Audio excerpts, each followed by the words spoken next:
D'abord, c'est quoi la vraie fonction du TI? Alors, j'ai une grosse expérience là-dessus, hein, et donc et en particulier de la fonction DSI.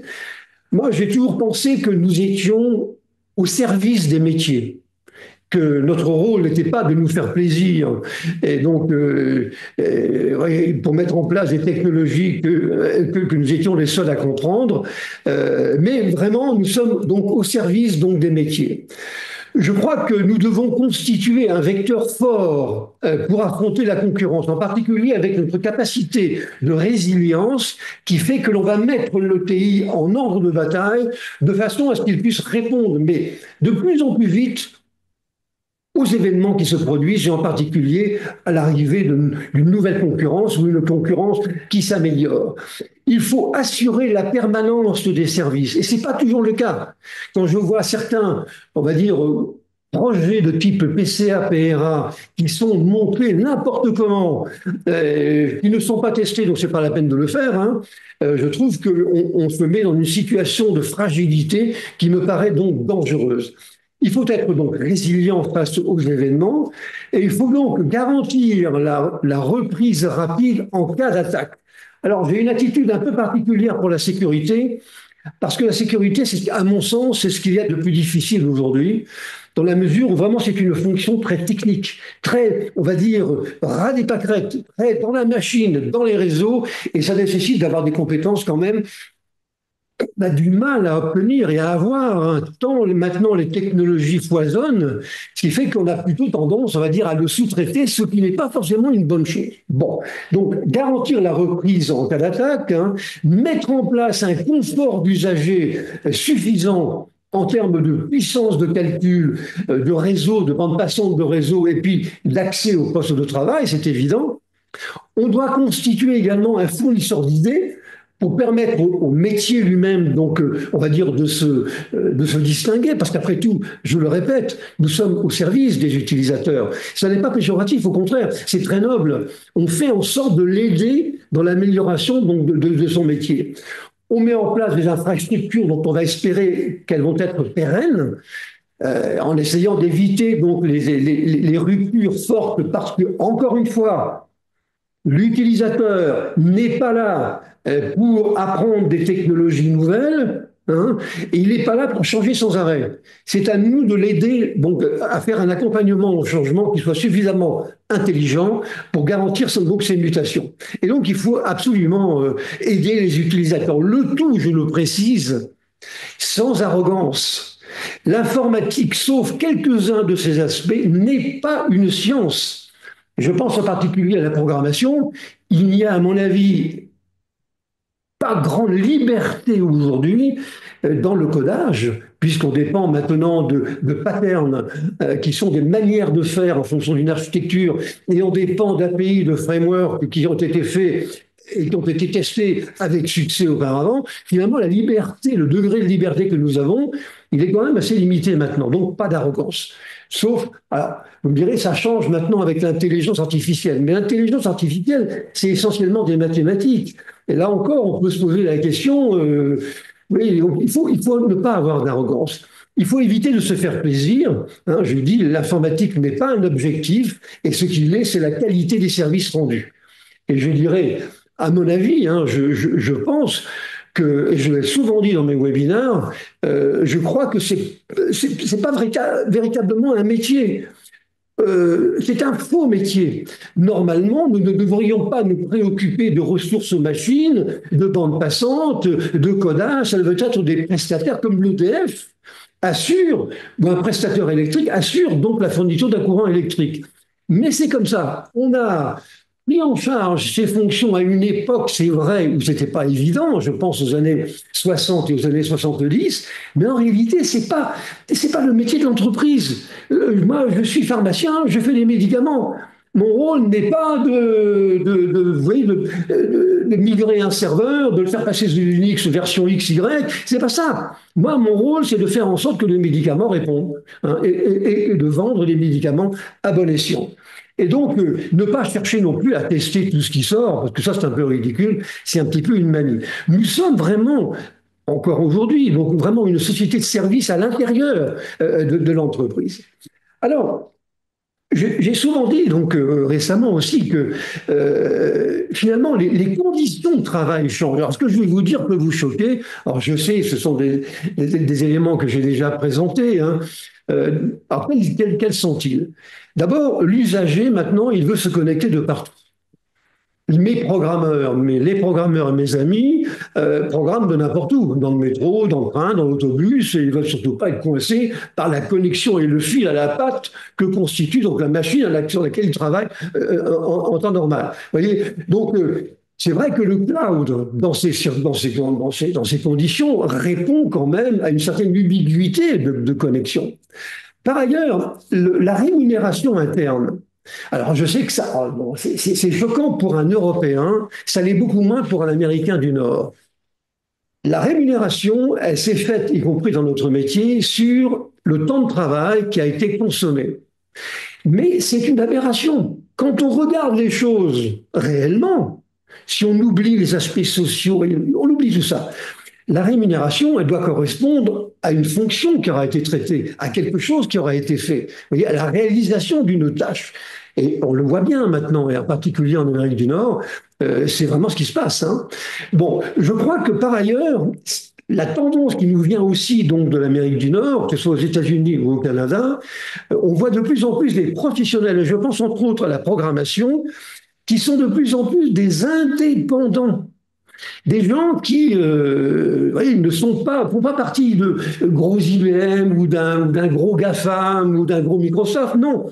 Non, ce sont des indépendants, donc des gens qui ont la volonté de se suffire à eux-mêmes. Et on estime par exemple qu'en matière de programmation, dans pas très longtemps, 70% des développeurs seront des indépendants. Parce qu'en plus, l'esprit programmeur, c'est un peu ça. Ils ont quelqu'un qui finalement est très individualiste dans son comportement, dans sa manière donc de réagir. Bon, je crois par ailleurs, alors ça aussi, ça peut choquer beaucoup, je m'en excuser à l'avance, hein, le fait que les entreprises vont se décorréler de leur rôle social. Pour des tas de raisons qui arrivent actuellement dans le monde, vous le savez aussi bien que moi, il y a encore des pays, mais qui sont de plus en plus des îlots de plus en plus limités dans lesquels les entreprises, la fonction première de l'entreprise, c'est une fonction sociale, de créer donc des emplois. Mais non, là encore, si je remets toutes les choses les éléments dans leur contexte, c'est pas possible. L'entreprise est chargée de faire un certain travail, de gagner de l'argent, a pour conséquence de fabriquer et de faire des emplois. Mais son objectif, on va dire régalien numéro un, ce n'est pas ça. Or, ce que je vois arriver, entre autres, des États-Unis et du Canada, c'est ça, hein. Et donc, on voit depuis. Bon, vous me direz, les États-Unis, c'est un régime très libéral, mais même d'autres pays qui l'étaient moins se dirigent vers ça. Bon, plus de la moitié, on l'a dit, donc des sous-traitants seront donc des indépendants probablement ou des toutes petites entreprises, hein. Et alors, un dernier point qui montre à quel point tout change, c'est que notre manière de travailler maintenant, elle est mondialisée. Et j'en suis l'exemple. Moi, je suis implanté en Amérique du Nord et en France, mais je travaille d'une manière mondialisée. J'ai des traducteurs qui sont en Chine, des Américains qui sont en Chine, à Beijing. Je travaille avec des Anglais, des gens à Bordeaux ici, des gens à Montréal qui font du développement, et jamais je ne me pose plus la question. On se comprend très bien, on a des outils de communication et de vidéo-communication, de réunion qui fonctionnent bien. Et bon, ben voilà, c'est tout. J'ai pas besoin toujours d'être derrière les personnes pour m'assurer que le travail est effectivement fait. Alors vous me direz, on constate quand même un petit retour arrière. Maintenant, il y a des grosses entreprises qui constatent que c'est vrai, les gens, on va dire les employés en télétravail n'ont peut-être pas toujours tendance à respecter les bonnes règles de l'entreprise et demandent un retour dans l'entreprise. Mais bon, mais ça, de toute façon, c'est peine perdue. Il y aura un mix entre les deux dans le futur, une façon de travailler à distance, chez soi, au bureau, dans des des centres de travail donc partagés, donc des call centers, voilà, il y aurait tout ça. Donc il faut replacer les choses dans leur contexte. Il faut bien voir que tout ça, hein, s'intègre, on va dire, dans un monde qui change profondément. Alors le DSI, mon ami, que je suis ou que j'ai été, eh bien, c'est difficile, vous savez, d'être DSI. C'est très difficile. Et je vais vous dire pourquoi. Et donc ça expliquera également donc l'évolution. D'abord, dans le futur, je pense que ce sera un acheteur. Bon, j'aurai l'occasion d'y revenir. Ce n'est plus une filière prestigieuse. Bon, le consumérisme, c'est vrai, est passé par là, mais avant, vous n'étiez pas né, donc vous n'avez pas connu ça, mais celui qui était informaticien, qui développait, qui programmait, c'était un type extraordinaire. Il savait faire marcher des machines. Vous vous rendez compte? Alors, bon, vraiment, on n'en est plus du tout là maintenant, hein. Et ben, c'est une bonne chose d'ailleurs, hein.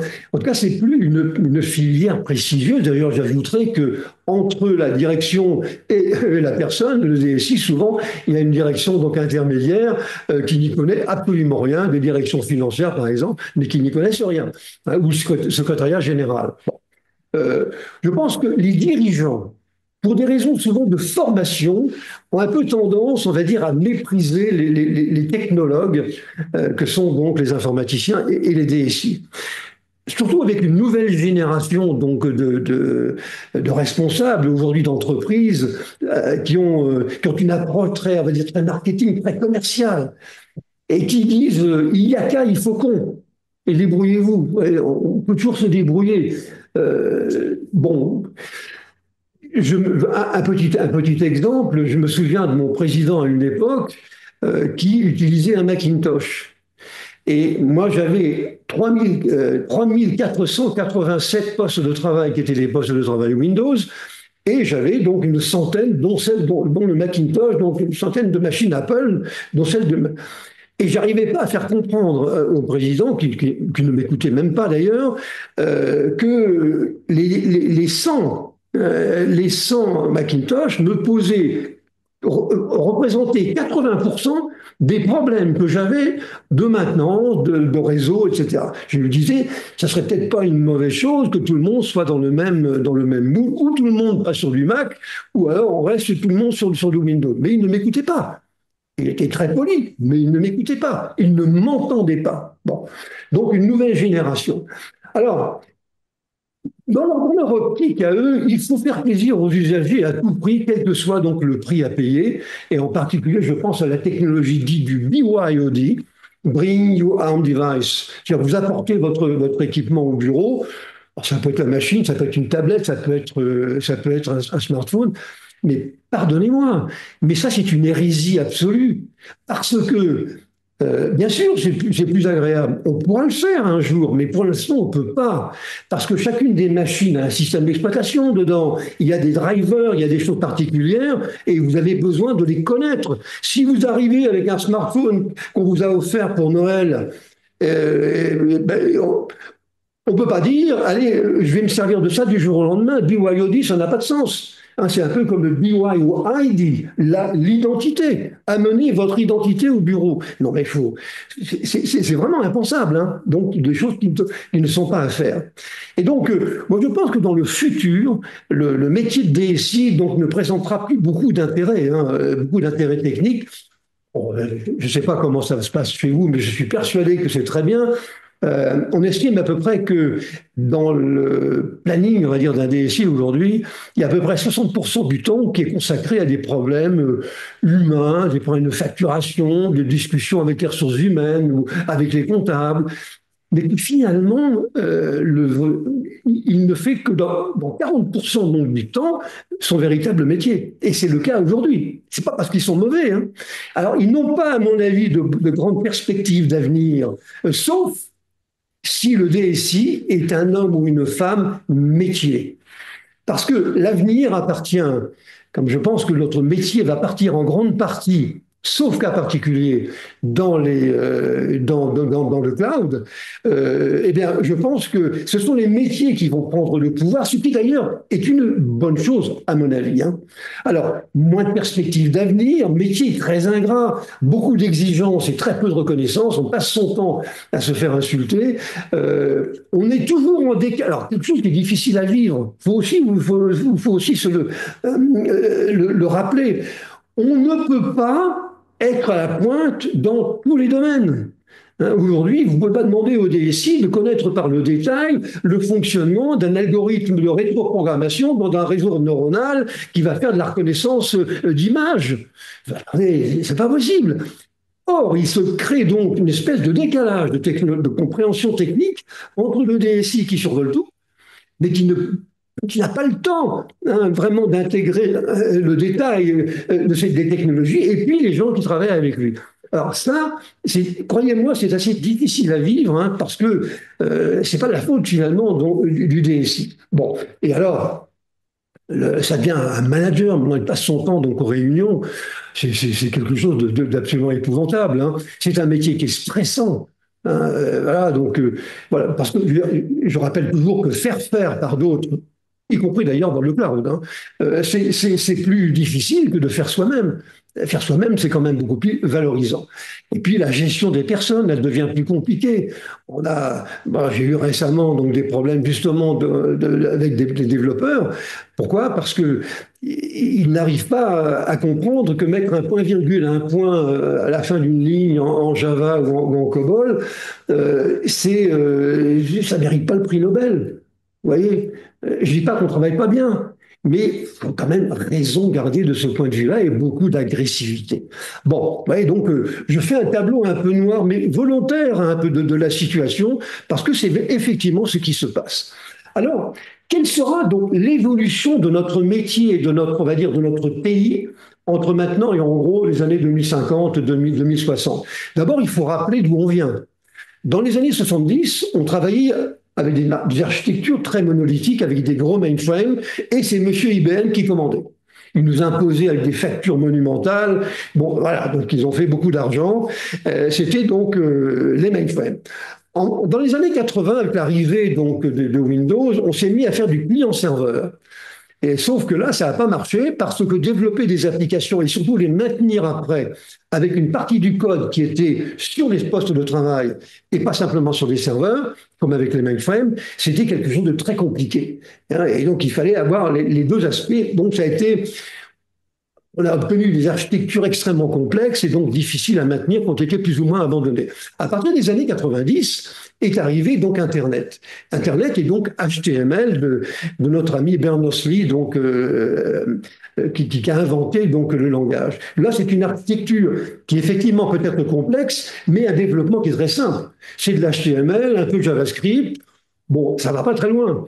Et donc, on a pu commencer à développer des choses et finalement, c'est aussi une sorte de mode client-serveur, si on veut, hein, mais avec un client qui est beaucoup plus léger. Donc c'est un client léger HTML. C'est pourquoi je pense que l'avenir, il est largement sur JavaScript. On parle tout le temps de Python en ce moment, mais il faudrait aussi parler de JavaScript, qui reste quand même un pilier fondamental de nos développements, beaucoup plus que du russe, que des langages tels que Kotlin, vous voyez.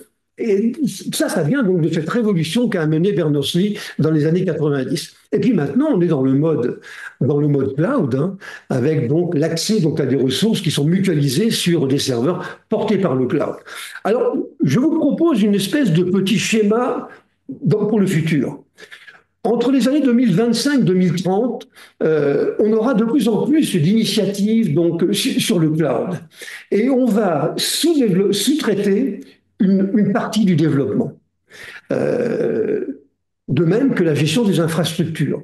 Alors, on va gérer pour nous donc les serveurs, les infrastructures de serveurs, les machines virtuelles, les containers, on va nous gérer tout ça pour nous, mais dans le cloud. À partir des années 2030-2035, alors là, on a un basculement complet vers le cloud, avec des entreprises qui, cette fois-ci, sont très orientées données. C'est-à-dire que le but de leur travail sera donc de manipuler des données qui constituent quand même l'essentiel de leur actif. Ils vont donc manipuler des données. Maintenant, que ce soit par des machines Linux, Unix ou je ne sais pas trop quoi, ça nous concerne un petit peu moins. Donc, vous voyez, une bascule vers les entreprises orientées données. Voilà. Et c'est à partir de ce moment-là, je pense, des années 2030-2035, que les utilisateurs vont prendre réellement le pouvoir dans ce qu'on appelle aujourd'hui donc dans l'ETI. Entre 2035 et 2040, il y aura donc la conséquence de ça, éclatement d'ETI.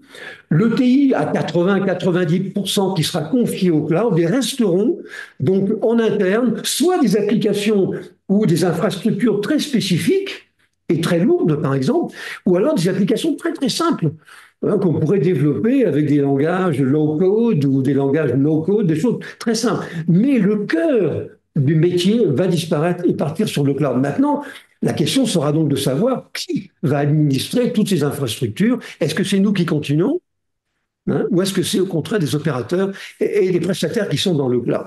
Et au-delà des années 2050, on va dire 2050-2060, eh bien, l'ETI n'existera plus dans la plupart des cas. Il aura rejoint, à mon sens, la fourniture d'électricité, les transports, les services administratifs, et il fera partie des moyens communs. On peut se tromper sur les dates. Ça peut être plus tôt, plus tard, admettons. Mais la réalité, vous savez, elle est là. Et quand vous regardez bien quels sont les ingrédients de cette mutation, je pense qu'on ne se trompe pas. Cela dit, on ne va pas nous assassiner pour autant. Mais il faut simplement se préparer. Se préparer peut-être à une fonction un peu différente parce que je pense à la programmation sur laquelle je reviens dans un instant.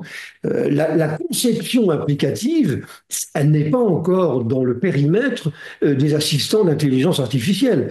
Aujourd'hui, ça peut peut-être venir demain, mais en tout cas pas aujourd'hui.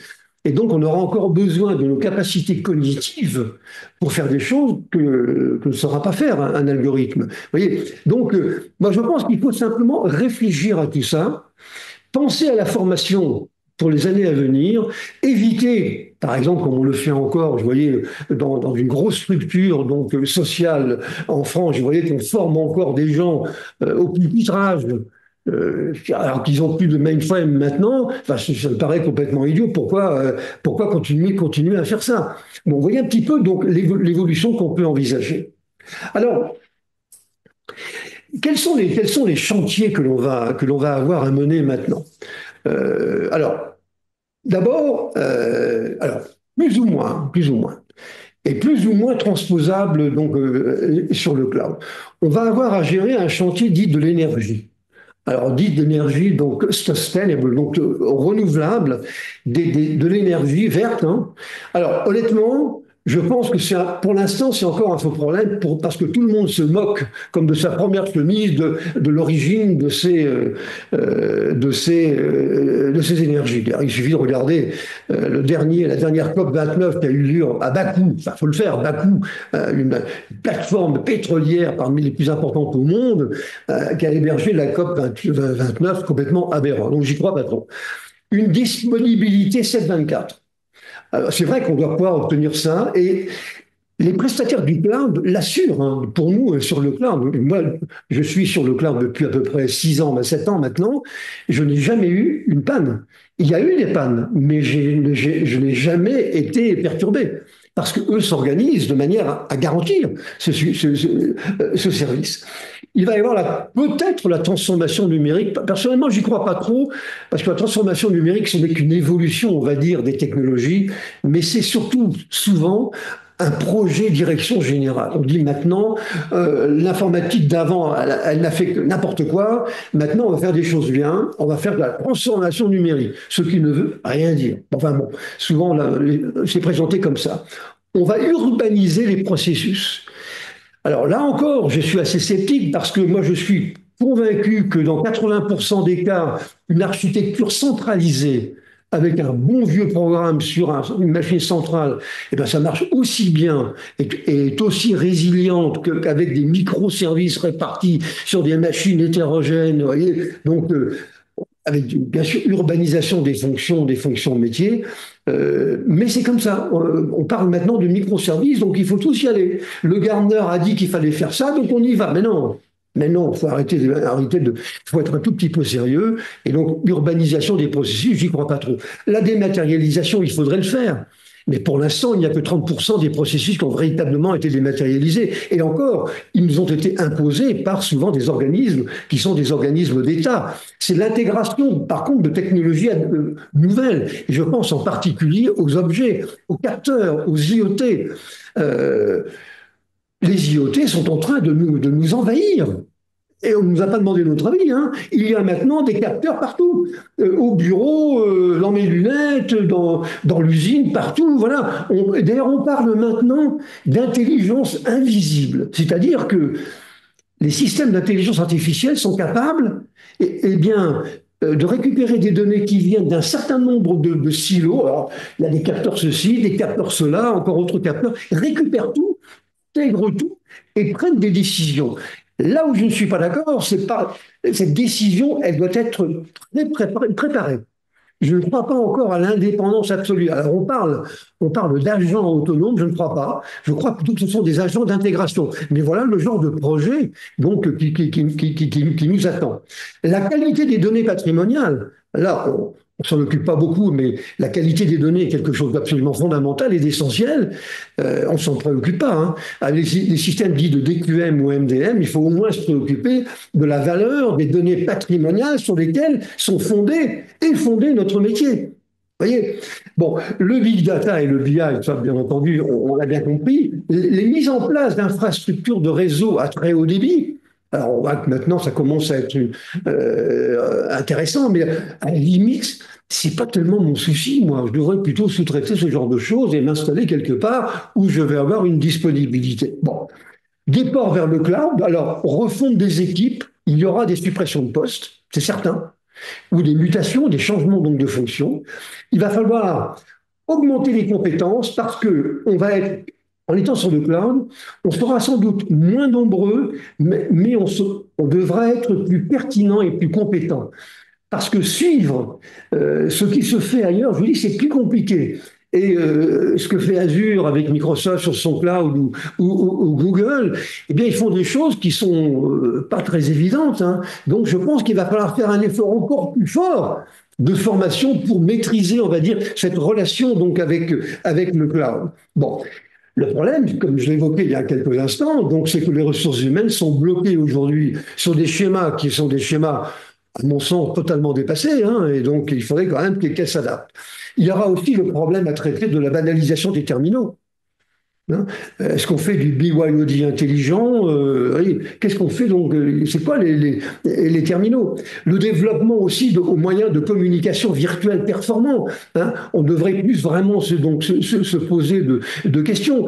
Maintenant, on doit pouvoir travailler. Alors, sans aller sur ce qu'avait voulu faire Microsoft avec HoloLens et puis maintenant les nouveaux systèmes, sans faire de la réalité virtuelle délirante. On ne va pas commencer à nous équiper avec des casques. Ça va 5 minutes un casque, hein, mais si vous voulez avoir ça pendant 8 heures, on va devenir complètement fou. Donc il ne faut pas. La communication est intéressante, c'est vrai, elle est même essentielle, mais il ne faut pas tomber dans l'excès on va dire, du modernisme à tout prix, de la réalité virtuelle, de la réalité augmentée, des réunions avec des zombies, des hologrammes. Non, attendez, soyons un tout petit peu sérieux. Hein. Donc, mais il va falloir traiter quand même donc, ce genre de choses. La sécurité, évidemment. Le management des équipes de développement externe, encore plus difficile que pour l'interne. Hein. Et bien entendu, dans un contexte de réduction de budget. C'est toujours comme ça. Donc, avec bien sûr des exigences en hausse et une réduction donc, du personnel. On peut, écoutez, ce n'est pas insulter personne que de dire que avant, on va dire avant 2045, vous voyez, 2040-45, la moitié des effectifs va disparaître. Enfin, la moitié des effectifs devra aller vers d'autres fonctions.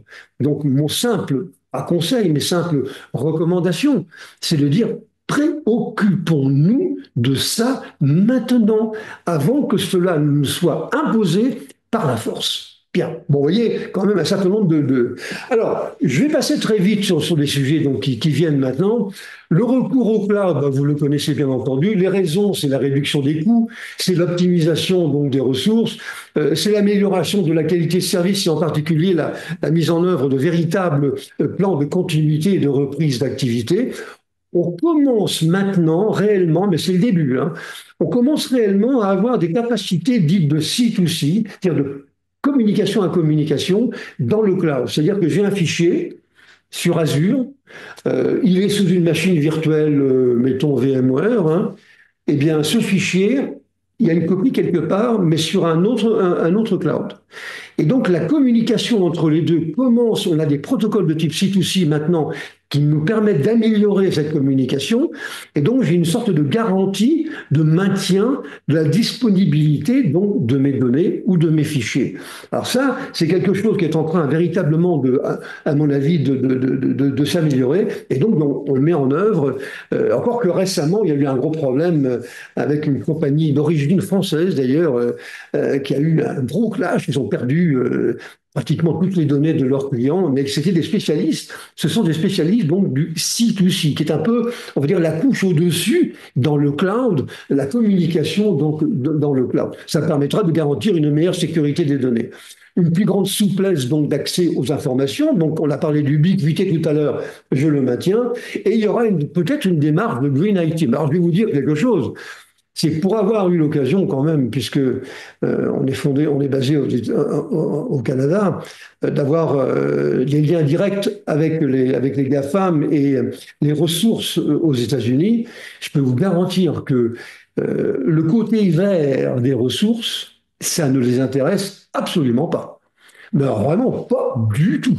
Hydrogène ou pas, oui, ça ne les intéresse pas. C'est nous, donc en Europe, qui mettons plutôt ça en exergue. Parce que c'est vrai qu'on a une fibre, c'est vrai, plus écologique, on va dire, mais pas eux.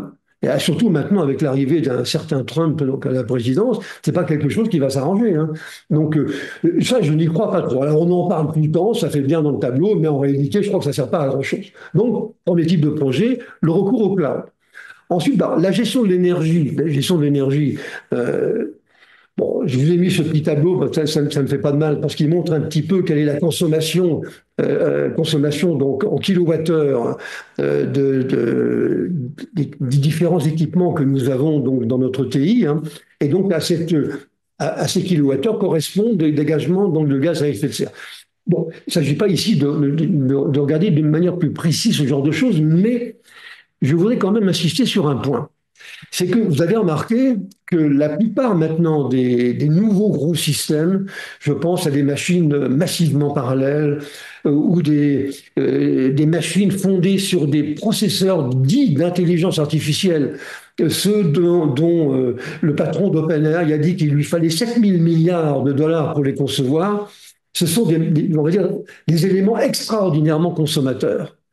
La consommation de ces éléments est absolument énorme.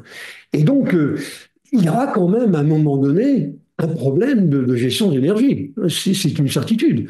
Et on risque peut-être de contribuer à un déséquilibre dans cet équilibre des gaz à effet de serre. Rappelez-vous, mais je ne vous apprends rien, que les gaz à effet de serre sont à la fois dangereux et nécessaires. Et sur la Terre, nous avons donc un état d'équilibre qui peut être modifié si il y avait trop d'infrarouges qui étaient renvoyés dans l'espace ou au contraire pas assez. Et je pense que à force de faire n'importe quoi, d'avoir des machines qui vont donc faire une puissance considérable qui ne sera pas forcément nécessaire, je ne dis pas qu'il y a un risque, mais en tout cas, on s'approche du risque. Vous voyez, hein, notre équilibre, encore une fois, il est extrêmement donc fragile. Bon, l'entreprise orientée autour des données, ça c'est quelque chose de très important. J'ai eu l'occasion souvent de l'évoquer parce que ça me paraît vraiment énorme. Et il faut absolument que les gens du TI ou du futur TI s'imprègnent de ça. L'objectif, c'est pas de faire marcher Linux avec un noyau version 6, c'est pas ça. L'important, c'est de savoir maîtriser donc normalement les différents niveaux d'entreprise sur lesquels est fondé donc mon TI. Et je vous ai mis ici les données fondamentales, les habilitations, les utilisateurs, les fournisseurs, etc. Ce schéma montre un peu toutes les données, quels sont les ayants droit à ces données, quels sont ceux qui y accèdent. Et ça, c'est vital. C'est vital. Une entreprise aujourd'hui, avant même de démarrer un système d'information, devrait avoir une cartographie claire, précise de ce dont ont besoin et ce dont vont se servir leurs usagers en matière de données. Parce que demain, c'est ça qui va être essentiel. Ouais. Et donc, évidemment, avec les aspects qualité de données donc, qui vont se greffer dessus. Bon, donc l'entreprise structurée autour de ces données. Du côté des sauvegardes, j'ai eu l'occasion avec vous donc de comparer un petit peu les capacités de sauvegarde que l'on va avoir dans le cloud par rapport aux sauvegardes locales. Bon, je pense qu'encore une fois, c'est pas notre domaine à nous, c'est pas notre métier à nous que de faire des sauvegardes en local, ça j'y crois pas trop. Par contre, le cloud, sauf nécessité, hein, sauf obligation. Mais je crois qu'au contraire, le cloud va être très intéressant dans la mesure où la fonction sera garantie, donc elle se fera en permanence. Hein. Et donc, je vous ai mis ici cette comparaison entre les deux. Ça va constituer l'un, on va dire, l'un des grands sujets donc, du futur qu'aura à mener donc, le futur des SI. Bon. Maintenant, les aspects développement. D'abord, j'ai eu l'occasion de le préciser au départ, je disais qu'aujourd'hui, la doxa veut que si vous ne développez pas des systèmes distribués, bases de données, urbanisation, tout ce que vous voudrez, vous êtes ringard. C'est ça, hein, vous êtes ringard. Or, je crois que c'est totalement idiot.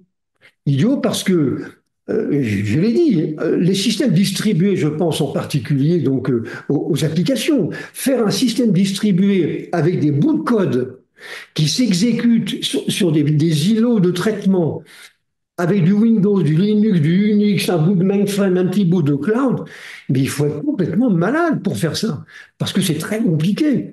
À maintenir, impossible, mais c'est comme ça, c'est la doxa, il faut faire donc de la distribution. Et dans la foulée d'ailleurs, c'est un petit peu l'architecture qui justifie la fameuse blockchain dont on nous parle beaucoup. Donc la blockchain qui est donc la distribution, non pas des données, mais la distribution de la vérité, hein, comme pour une monnaie cryptographique, par exemple. Donc il y a maintenant une sorte d'impérialisme des systèmes distribués. Il faudrait y aller, mais moi je pense qu'il ne faut pas. Enfin, faut pas. Ça peut arriver, parce que les motivations de la décentralisation, elles sont quand même assez légères. Quand je face à la complexité du TI que je construis, et je pense en particulier aux données, hein, les problèmes de fragmentation des données, les problèmes de maintien du service ou le maintien de la disponibilité des données avec des bases de données qui sont éclatées. Je veux dire, ça n'a rien d'évident. Hein. Et donc, si on peut l'éviter, bah, on l'évite. Bon, donc système donc, distribué. Alors, les programmeurs, mes amis les programmeurs, euh, on pense que aujourd'hui, donc, bah, c'est un peu dur à dire, mais ils ne se justifieront plus. Aujourd'hui, c'est le programmeur qui doit s'adapter au compilateur et à la machine, alors que ça devrait être l'inverse, à mon avis, hein, si on avait pris les choses par le bon bout. Hein. Je crois que dans le futur, est-ce qu'on appellera ça encore un programmeur? J'en suis pas certain, mais il va y avoir une personne qui va piloter en fait, des fonctions de développement, mais qui aura pris de la hauteur. C'est-à-dire qu'il aura une perception donc plus abstraite des traitements à effectuer.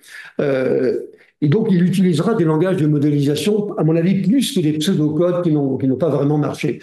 Par contre, je crois quand même à l'avenir donc des langages de modélisation, alors pas forcément UML, mais il y en a d'autres. Hein. Il faut faire un effort de conceptualisation théorique à un niveau suffisant avant de se précipiter dans le code. Ça, je sais que ça rassure les développeurs. Bon, je suis le premier à le faire, hein. Mais bon, c'est pas comme ça qu'il faut faire. Hein. Donc, je crois que là, en plus, la course aux performances, souvent les développeurs sont des petits génies pour vous trouver quelque part un epsilon d'amélioration du temps de traitement des programmes alors que ça sert à rien.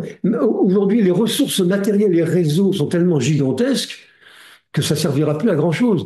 C'est pourquoi on pourra d'ailleurs se contenter d'un code mal fagoté, mal écrit, comme le font d'ailleurs certains assistants de codage d'intelligence artificielle aujourd'hui. Hein. Bon, la DSI est donc appelée donc à disparaître et finalement le dialogue se fera entre les usagers et les prestataires. Vous voyez, c'est ça. Et ça sera donc les usagers pourront parler à un niveau de, on va dire, de modélisation suffisant, mais n'auront pas besoin de connaître le détail du langage qui sera donc utilisé. Et dans ce contexte, c'est vrai, l'intelligence artificielle va jouer donc un rôle majeur. Les fonctions basiques de codage, elles sont prises en charge par l'IA. Bon, et je vous dis, restera donc la modélisation donc, et la conception. D'ores et déjà, aujourd'hui, en 2025, 50% des programmeurs se font aider par des assistants IA sur recommandation de leur DSI. Donc, c'est quelque chose qui entre dans les mœurs maintenant. Bon, alors, les besoins des ressources en codage vont diminuer donc dans les entreprises. On estime que entre 2025 et 2040, 80% du codage sera assuré par des entreprises, mais des entreprises externes. Hein. Les 20% restants, je vous le disais il y a un instant, c'est soit des fonctions extrêmement compliquées, hein, soit des choses très simples. Mais les 80% qui constituent le cœur de la courbe de Gauss, eh bien, sera parti ailleurs. Et donc, il faut absolument réorganiser les équipes de développement aujourd'hui et leur demander sans doute de faire un petit effort vers cette fameuse modélisation. Alors, je sais bien que c'est énervant, on ne voit pas tout de suite les résultats, mais il faut le faire. Et à mon avis, survivront dans les équipes de développement les gens qui auront fait l'effort d'appréhension donc de la modélisation. Bien. Alors, maintenant, encore un dernier point donc, qui joue un rôle, donc, à mon avis, important dans l'évolution de notre TI, c'est le cheminement vers l'hyper-automatisation. Vous savez, au début, donc, on faisait du code qui était mainframe avec un gros code monolithique. Après ça, on s'est mis à faire du code un peu plus urbanisé avec des morceaux un petit peu à droite et à gauche. Et on a dit du BPM, dont IBM a été longtemps d'ailleurs le chantre. Donc, le Business Process Management. Donc, qui a obligé quand même à comprendre des processus métiers. On est passé après à du RPA, c'est-à-dire à de l'automatisation de certains processeurs de base. Par exemple, le lien entre la messagerie et puis une base de données, ou le lien entre la messagerie et autre chose. Vous savez, des liens très basiques entre un certain nombre de composants. Et ça constitue donc une entité vous voyez, on va être constitué, on va dire, donc, de ces éléments-là. Et on va maintenant vers l'hyper-automatisation. Parce que les techniques d'intelligence artificielle permettent de récupérer les informations issues, par exemple, des caméras. On pourra segmenter des scènes, on pourra comprendre les données qui vont venir des capteurs, d'alerter en temps réel. On va, si vous voulez, l'intelligence artificielle va faire le lien. On parlait tout à l'heure donc d'intégration, et c'est exactement ce qu'elle va faire dans le TI. Alors c'est un niveau encore plus avancé donc de RPA et de BPM aujourd'hui.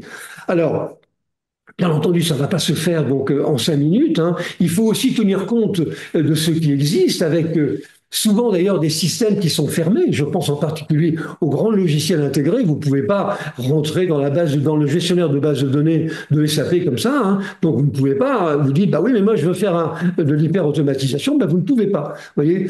Bon, vous avez beaucoup d'intérêts qui ne sont pas ouverts et puis il y a un traitement donc de la qualité qu'il va falloir garantir. Voilà. Bon, c'est une évolution, mais une évolution qui est prévisible, mais qui va mettre du temps. Et qui va donc, on va dire, être en parallèle avec l'évolution donc de mon TI. Alors, finalement, que devient donc mon DSI? Car c'est bien ça. Alors, il faut donc annoncer la couleur. Alors, ce que j'ai mis ici à droite, c'est une référence que je prends assez régulièrement, qui est celle des machines, des locomotives à vapeur. Autrefois, dans les gares, il y avait donc vous voyez, une espèce de colonne montante et avec un gros tuyau qui permettait de mettre de l'eau dans les réservoirs des machines à vapeur, et donc qui étaient chauffées, et c'est donc transformé en vapeur, et ça faisait marcher donc la locomotive qui tirait les wagons. Bien, je crois savoir qu'il n'y en a plus. Et que le métier, on va dire, de remplissage des réservoirs des locomotives à vapeur a disparu. C'est exactement ce qui nous arrive. Vous savez, on parle souvent des métiers d'intelligence artificielle, plutôt la suppression des métiers d'IA. On dit qu'il va y avoir à peu près 800 millions de métiers qui vont disparaître ou qui vont fortement évoluer, mais il y en aura probablement autant qui vont être créés. Mais c'est vrai que ce sont on va dire des profils un petit peu donc différents. Alors aujourd'hui, il ne faut pas s'accrocher à quelque chose qui de toute façon va évoluer, que ça nous plaise ou non. Vous voyez, alors c'est le cas de donc la DSI. Bon, moi je crois qu'il ne faut pas s'obstiner donc, hein. Et donc je vous dis, je pense que le DSI du futur, ça sera plus un intermédiaire entre les intégrateurs, fournisseurs et les métiers opérationnels. Et d'ailleurs, le DSI du futur sera lui-même un utilisateur. Il achètera des prestations pour le compte d'eux, ou alors il assistera les métiers dans leur choix. Ben, on va acheter donc des prestations. Il pourra faire des comparaisons, mais sans avoir nécessairement la décision finale qu'il a aujourd'hui. Demain, ça sera plus comme ça. On va acheter donc des prestations, on fera des comparaisons, et il faudra peut-être le convaincre, l'utilisateur, si ce n'est pas lui qui est DSI, peut-être le convaincre d'organiser les choses de la manière que vous recommandez. Bon, et il sera, à mon avis, intégré dans les services généraux en tant qu'acheteur, on va dire senior, hein, à orientation technique. Alors, ça sera la même chose que la production d'énergie, de surveillance et de sécurité. J'ai pas un ingénieur ou un spécialiste courant électrique chez moi. Alors peut-être dans une très grande entreprise, j'ai quelqu'un qui va s'en occuper, mais c'est surtout le prestataire d'énergie qui est concerné. Donc il va jouer, ce DSI, à mon avis, dans le futur, il va jouer un rôle de vigile ou de vigie, c'est-à-dire qu'il va être un veilleur technique sans avoir nécessairement une direction spécifique, un peu comme sont les acheteurs, hein. Et ce sera une fonction qui va être très difficile, et je la rapproche de ce que j'ai connu autrefois, à savoir l'organisation. Avant, il y avait un service organisation qui faisait un peu le tampon entre l'informatique et les utilisateurs. Elle a disparu. Ce qui, à mon avis, était une erreur, parce que elle prenait en charge cette organisation une bonne part, on va dire, des fonctions métiers, la compréhension des fonctions métiers.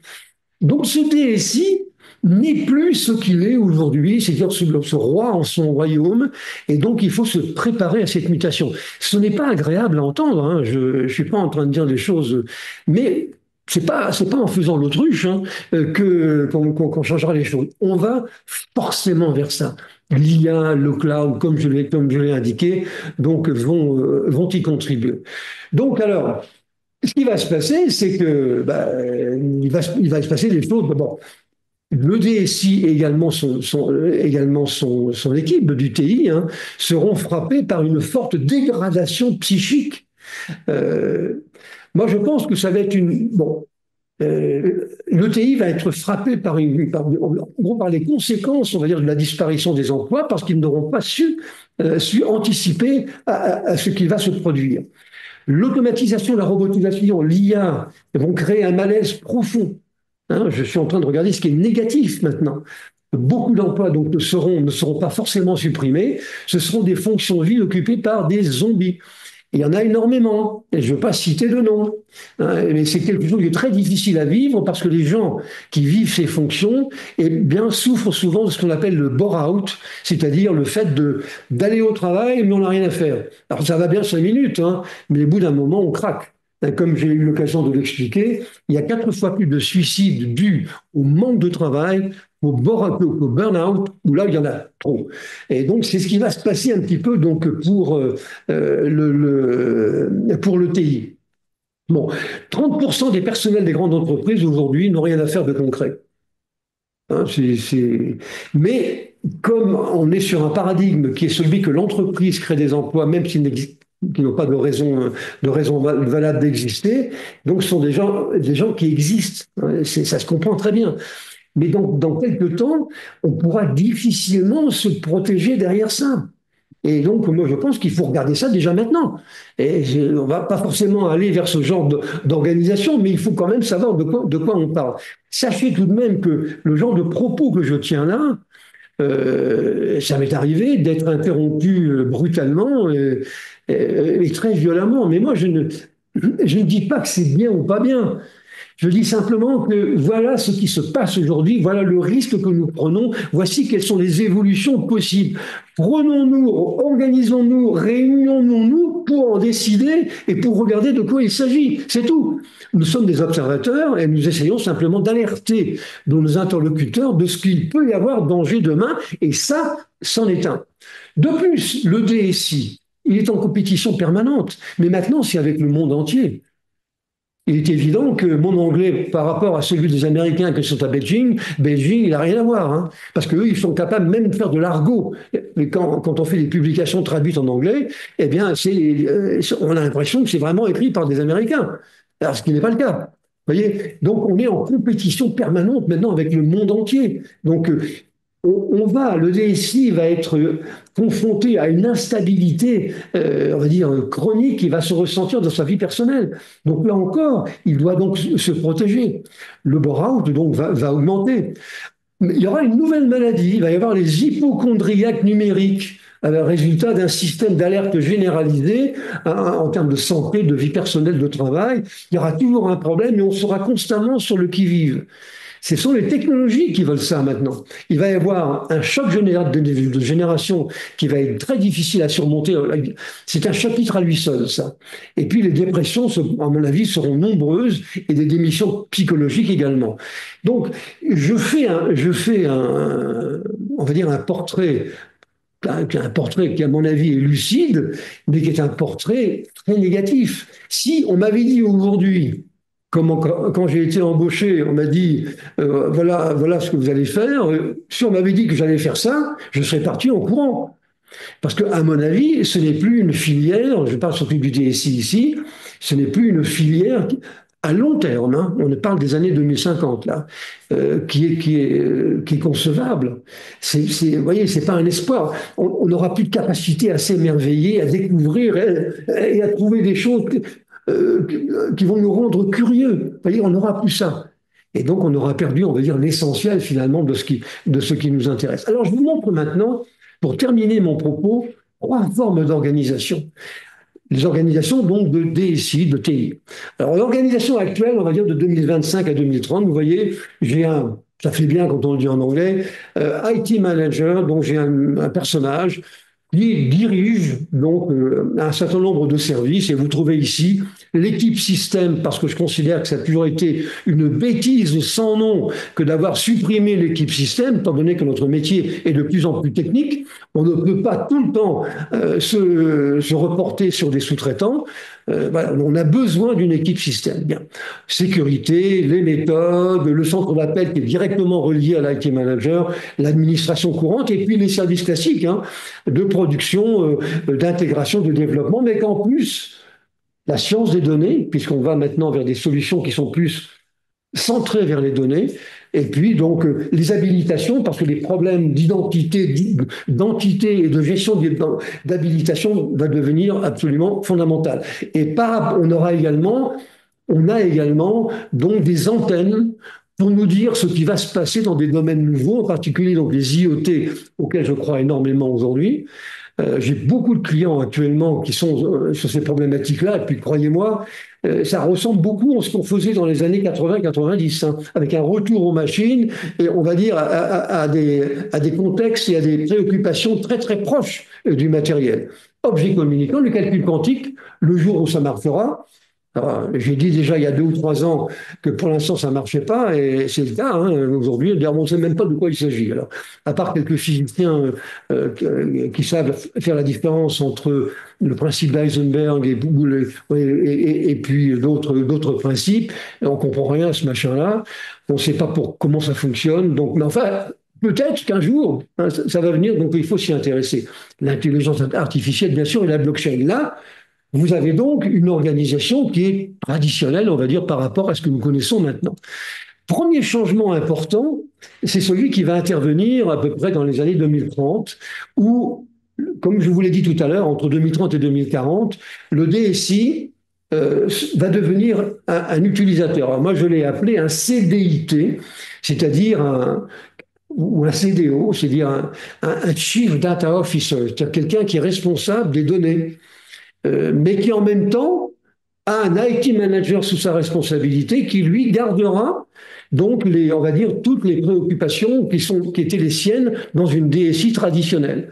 Et ce qui va vraiment beaucoup changer donc, dans ces années-là, ça va être tout ce qui va tourner autour des données. Hein, vous voyez, j'ai pris ce néologisme décor avec D pour les données, E pour entreprise, C pour connexion TI, O pour origine des données et R pour intérêt des utilisateurs, avec des interfaces assurées par on va dire un intendant, hein, en anglais le stewardship, hein, donc l'intendant, il y a donc des liens avec les gens qui travaillent dans les ventes, dans la comptabilité et la finance, la production, les ressources humaines. On va dire que l'essentiel du travail, ça sera ça les données. Parce que l'IT manager, lui, a surtout travaillé avec des prestataires externes. Là, on est dans les années 2040 et une grande partie donc, de nos fonctions sont dans le cloud. Alors, certaines entreprises auront conservé l'administration des ressources du cloud, peut-être pour des raisons sociales, ce qui est tout à fait louable, hein, mais d'autres ne l'auront pas fait. Donc, vous voyez, ça va être une direction qui va être quand même très, on va dire très, pas limitée, mais très, très, très hétérogène, avec une forte poussée du côté donc, des données et un report maintenant des ressources vers le cloud. Pour arriver à quoi? Eh bien, vers ceci.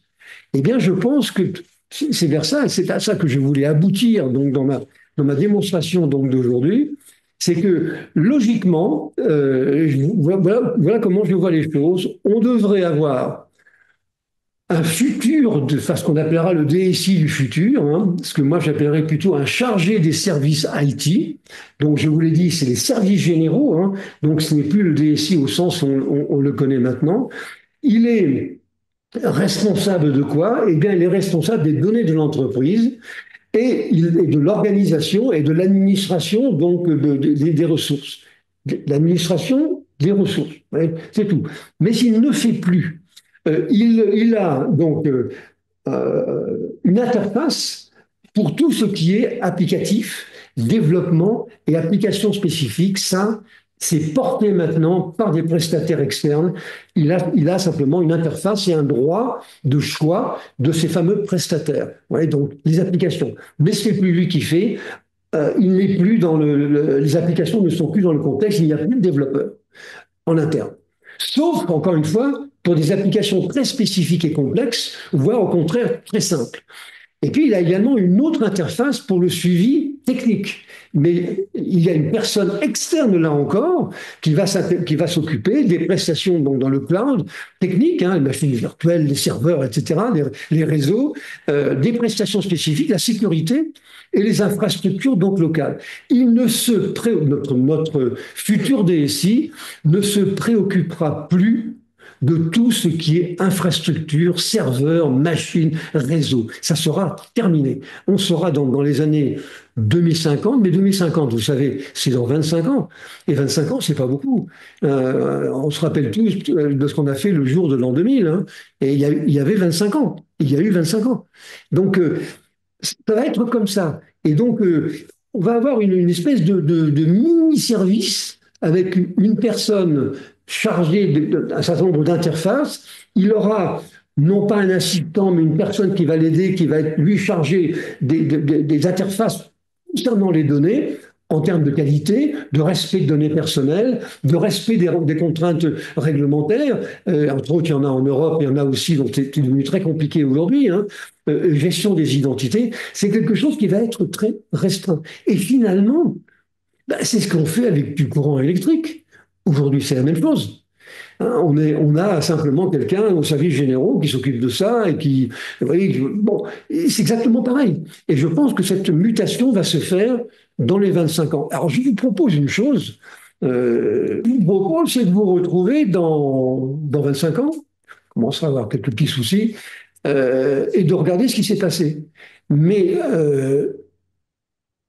sauf contraintes sociales qui se comprennent tout à fait, hein, je ne dis pas le contraire, sauf contrainte sociale, c'est vers ce type de schéma que l'on va. Hein.